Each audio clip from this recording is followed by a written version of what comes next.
To healthy food kitchen. நம்ம இன்றைக்கி கத்திரிக்காயை வச்சு சப்ஜி செய்ய போகிறோம். ரொம்ப டேஸ்ட்டாக ரொம்ப நல்லாயிருக்கும். சப்பாத்தி, இட்லி, தோசை, சாதம் எல்லாத்துக்குமே நல்லாயிருக்கும். எப்படி செய்யுதுன்னு இப்போ பார்க்கலாம். ஒரு பெரிய வெங்காயம்,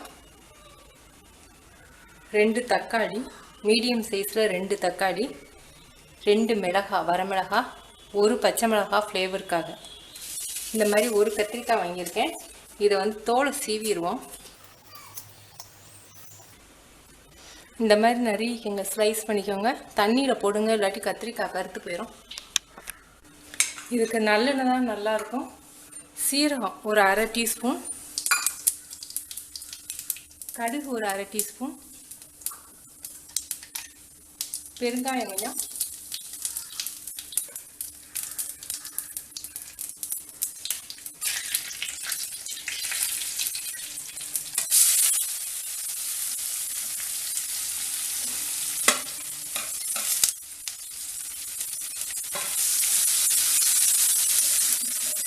வெங்காயம் நல்லா கலர் மாறிடுச்சு. இப்போ தக்காளி நல்லா மசிகிற வரைக்கும் நல்லா வதக்கிடுவோம்.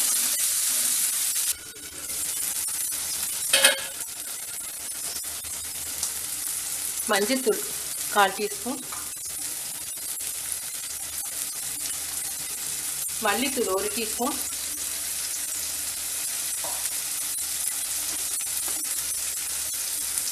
Chilli powder. நீங்கள் தக்காளி பழத்தோட புளிப்புக்கு தகுந்த அளவுக்கு, உங்களுடைய உரப்புக்கு தகுந்த அளவுக்கு நீங்கள் மிளகாத்தூள் போட்டுக்கோங்க. நான் 1 டீஸ்பூன் போடுறேன்.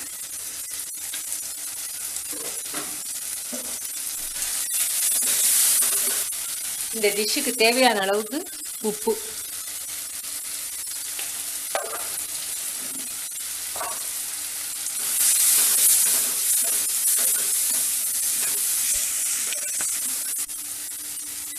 இப்போ கத்திரிக்காயை போட்டு நல்லா வதக்கிடுவோம்.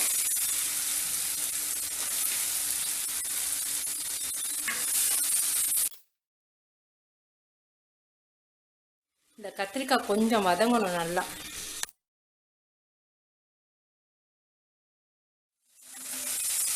கொஞ்சமாக தண்ணி ஊற்றுவோம்.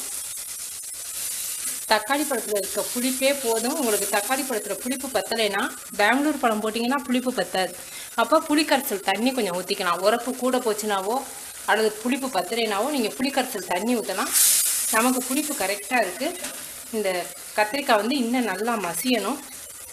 கொஞ்சமாக தண்ணி ஊற்றி மூடி வச்சுருவோம். கொஞ்சம் நேரம் நல்லா தொக்கு மாதிரி வரணும்.